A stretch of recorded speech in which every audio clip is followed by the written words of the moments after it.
नाथ जी गुरु जी को अलग आदेश, माँ भगवती को अलग आदेश, रांची वाले भैरव बाबा को अलग आदेश। आप सभी को आदेश आदेश। आज जो घटना मैं आपको बताने वाला हूँ, ये एक समय में मेरे बहुत प्रिय मित्र थे और बहुत विश्वविख्यात थे। इनकी मृत्यु हो गई तो काफ़ी जांच पड़ताल के बाद भी जिस तरीके से इनकी मृत्यु हुई, ऐसा लगा कि असंभव है ऐसे में मृत्यु होना। 10 साल पहले मैं और मेरा एक सहयोगी साधक था। सहयोगी साधक क्योंकि साधना के विषयों में हम लोग वार्तालाप करते थे, साधना अलग अलग करते थे और बहुत अच्छा उसका पकड़ था साधना पे और हर चीज़ पे। वो अलग अलग चीज़, अलग अलग क्रियाएं हमेशा कोशिश करते रहता था। कभी जंगल चला जाए किसी के बाल को लेके, उसको पेड़ में बांधी आए, देखना अब उसका क्या होगा। किसी का नाम मधु में ताम्रपत्र डुबा करके उसमें नाम लिख के बांध के और चींटियों के हाथे में छोड़ाए और एक्सपेरिमेंट करता रहता था। किसी पे प्रेत बाधा आए, किसी पे काला जादू हो, हम परेशान रहें कि कैसे उसको ठीक करें। वो परेशान रहे उसको समझने में कि ये अगर इसके साथ हो रहा है तो हो क्यों रहा है, असलियत क्या है, नकली क्या है। सब अच्छा चल रहा था। एक दिन मध्य रात्रि के बाद उसने मुझे फ़ोन किया कि भाई साहब, एक इमरजेंसी है, चलना होगा।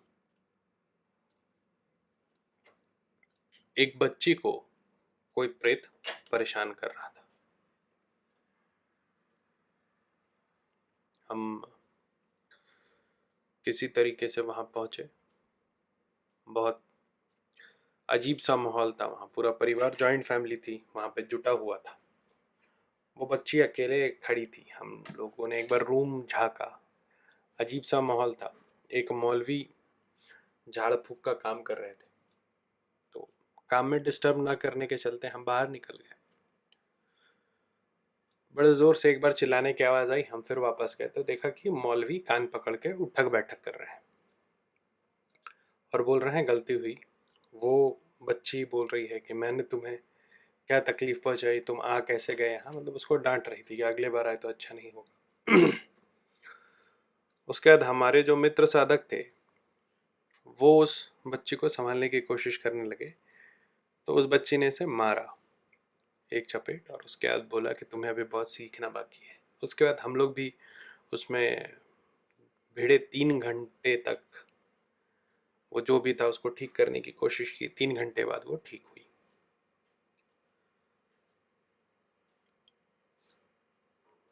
लेकिन इसका बहुत बड़ा मानसिक असर पड़ा हमारे मित्र साधक पर। वो कई दिनों तक रिसर्च करता रहा कि कौन सा मंत्र, कौन सा तंत्र। जब हमने उस बच्ची को ठीक किया तो धर्म के परे जाके किया था। जो धार्मिक मंत्र है, जो धार्मिक तंत्र है, अपने धर्म से हट के दूसरे धर्म का भी तंत्र हमने प्रयोग किया, तब जाके कहीं वो ठीक हुई थी। तो वो उस बच्ची की बात को अपने दिमाग में बैठा लिया उसने। उसको लगा कि कहीं ना कहीं वो सही में कमज़ोर है और उसको अभी और सीखने की ज़रूरत है। देखो, प्रेत, भूत, ये ना मानसिकता पड़ता है सामने वाले की। उसी साधक के साथ मैं एक जगह और गया था। तो ये पूरी कथा कभी और सुनाऊंगा, लेकिन वहाँ पर क्या था कि बताया गया था कि एक लड़की में भूत आता है। तो अपना ये विश्वास है कि भूत लगना, प्रेत लगना, ये जब 100 आप केस देखोगे उसमें एक में होता है। बाकी में चाहे तो काम चोरी होती है, पढ़ाई की चोरी होती है, या अटेंशन लेने के लिए लोग बोलते हैं। तो हम और वो गए थे वहाँ पर। तो जैसे हमने दरवाज़ा खोला, पहले तो घर घुसे तो लोग देख के अचंभित, 2 ही लोग आए हैं आप लोग? हमने, हाँ 2 लोग काफ़ी हैं। पता नहीं था सामने क्या आने वाला है। तो बोला ठीक है, लड़की ऊपर वाले कमरे में, आप लोग चले जाओ।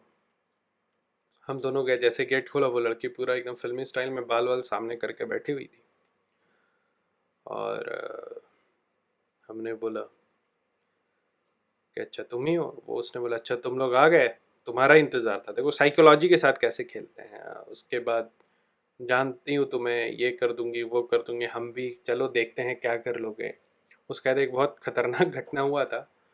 वो लड़की अचानक से हवा में उठी और एक अंगूठा उसने खिड़की के रेलिंग पे रखा था, ग्रिल पे, और वो खड़ी थी। खैर वो तो किसी और दिन वो कहानी सुनाऊंगा, लेकिन कहने का तात्पर्य है कि ये जो भूत प्रेत जब किसी के शरीर के आसपास रहते हैं ना, तो एक तो उनको पास्ट दिखता है, तो वो साइकोलॉजिकल एक प्रेशर देने की कोशिश करते हैं। दूसरा, वो आपकी कमज़ोरी भांप जाते हैं, क्योंकि वो शरीर में नहीं होते। उसी तरह तरीके से कहीं ना कहीं उन्होंने इसकी कमज़ोरी भांप लिया कि कहीं इसको लगता है कि ये अपूर्ण है, और वहाँ से इसका मेंटल ट्रॉमा शुरू हो गया। कहानी अब शुरू हो रही है। इसने बहुत रिसर्च विसर्च किया इधर उधर। उसके बाद मुझे बताया कि पता है मैंने एक अंगूठी मंगाई थी। अच्छा क्या था वो अंगूठी? बोला वो अंगूठी तो शारीरिक सुख के लिए था, लेकिन उसमें सचमुच एक प्रेत का वास है। मैंने बोला क्या मजाक कर रहे हो? बोला हाँ, मैं अनजाने में मैं अपने घर में इसका प्रयोग किया था। उस दिन घर वाले नहीं थे, मित्र लोग थे, हमने पार्टी की। और उसके बाद मैं दूसरे रूम में चला गया, मुझे एक अल्प मंत्र दिया था उसके साथ, और बोला था प्रयोग करोगे तो ये प्रेत आके शारीरिक सुख देगा। मैं सोच रहा हूँ उस प्रेत को पूर्ण सिद्धि कर लूँ। मैंने बोला आगे क्या हुआ था? तो बोला कि मैं दूसरे रूम में गया, उसके बाद अचानक सो गया। जब उठा तो मेरे सारे कपड़े खुले हुए थे। तो मैंने बोला नहीं, इन सब चीज़ों का, प्रेत वेत का तो हम सहारा लेते नहीं है, आपको भी नहीं लेना है। लेकिन वो इस चीज़ में अब घुस गया था कि उसके सामने कोई भी शक्ति खड़ी ना हो सके, और उसके लिए वो किसी हद तक जाने के लिए तैयार हो गया था।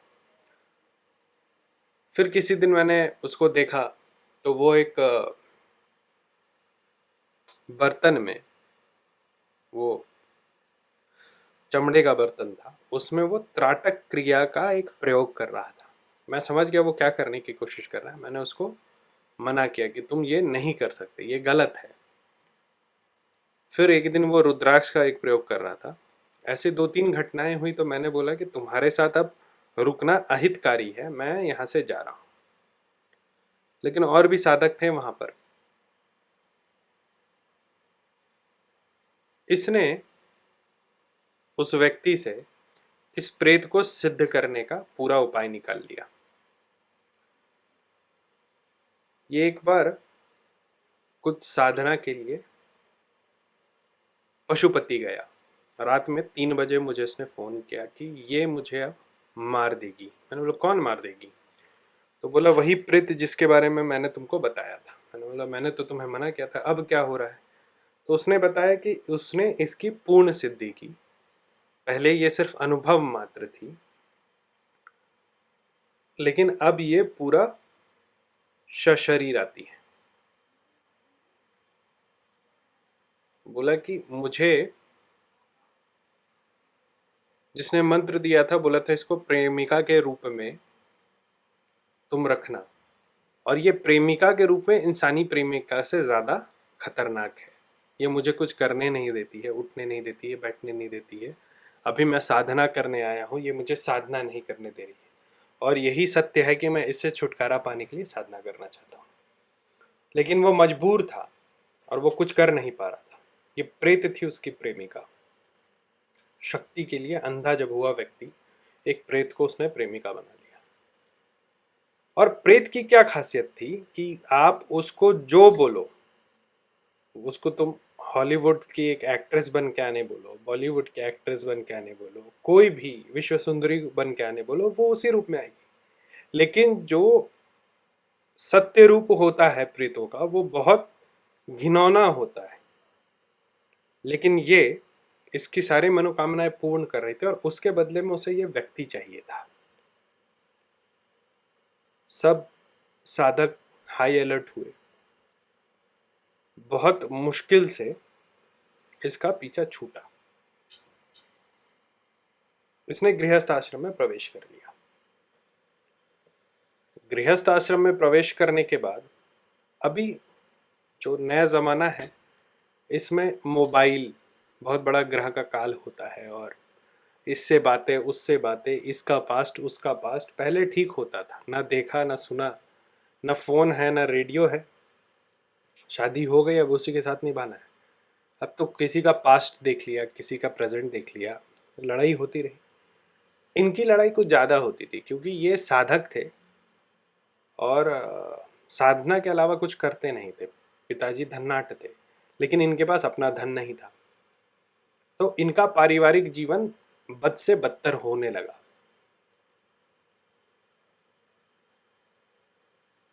इनके साथ जो 2-3 साधक थे, इन्होंने बाद में मुझे बताया कि ये फिर से प्रेत साधना में लग गया।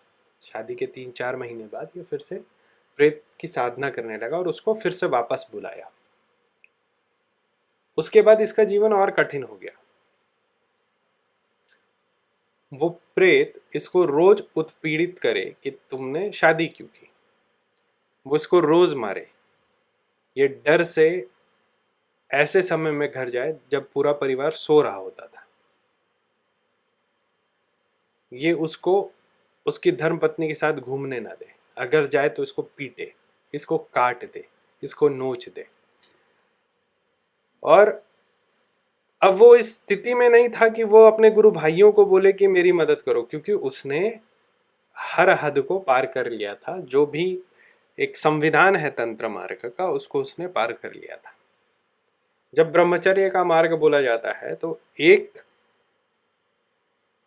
धर्मपत्नी के साथ जो रहता है उसको ब्रह्मचारी माना जाता है, उसका आचरण ब्रह्म वाला हुआ। फिर साधकों से ये इसलिए संपर्क नहीं कर रहा था क्योंकि इसको एक घमंड आ गया था कि इसने एक प्रेत सिद्धि कर ली है और साधक उस स्तर तक अभी नहीं पहुंचे हैं। इसने आश्रम में अभी रूम नहीं छोड़ा था और ये दिन भर वहीं रहता था अपने कमरे को बंद करके, और बाकी साधक इसकी स्थिति देख रहे थे। उन्होंने बताया कि ये जब भी निकलता था उस कमरे से तो रोता हुआ ही निकलता था। इसके शरीर पे चोट के निशान होते थे, नोचा हुआ, कभी गला दबाया हुआ, और ये मद और गांजे की लत में था। अंतिम रात्रि को भी ये रात में 3 बजे आश्रम से घर के लिए निकला था और रोता ही हुआ निकला था। दूसरे दिन सुबह घर वालों ने इसे पूछा कि क्या चल रहा है, तो इसने बताया कि मेरे पीछे एक प्रेत है जो मुझे मारना चाहती है। घर वालों ने मजाक में लिया, बोला तुम ज़्यादा साधना करके पागल हो गए हो। लोगों ने इसकी बात नहीं मानी। इसने फांसी लगा ली, एक रस्सी लेकर के, और रूम में जो डिवीजन होता है, वो जो पतला पर्दा का पाइप होता है, उसमें ये झूल गया और पर्दा का पाइप एल्युमिनियम का कमज़ोर था, गिर गया। लेकिन उस फांसी से इसकी मृत्यु हो गई। जो डॉक्टर या कोई भी नहीं समझ सकता कि ऐसे फांसी लगाने से किसी की मृत्यु कैसे हो सकती है। प्रेत साधना सुनने में अच्छा लगता है। प्रेत शक्ति आपके साथ हो, जो सामान मांगो दे दे, जैसा बोलो वैसे आ जाए। लेकिन अंतोगत्वा जब किसी से कुछ लोगे, और ख़ास करके जो नीच शक्तियाँ हैं, तो वो तुमसे इतना ले लेंगी कि भरपाई में तुम्हारा जान भी कम हो जाएगा। आज के लिए इतना ही। सूचनार्थ, जिनको बेसिक साधना सीखनी है वो मेरे बेसिक पेड साधना ग्रुप से जुड़ सकता है। नंबर है 9431188585। अपॉइंटमेंट लेने के लिए www.aghortantrasya.xyz पर जाइए, वहाँ अपॉइंटमेंट मिलेगा। डायरेक्ट बात करने के लिए call me for app download करिए, उसमें रुद्रनाथ@cm4 सर्च करेंगे, मेरा प्रोफाइल मिलेगा, उस पर कॉल कर सकते हैं। माँ भगवती आप सभी को प्रेतों से बचाए रखे, ऐसी मेरी प्रार्थना है। आप सभी को आदेश आदेश, अलग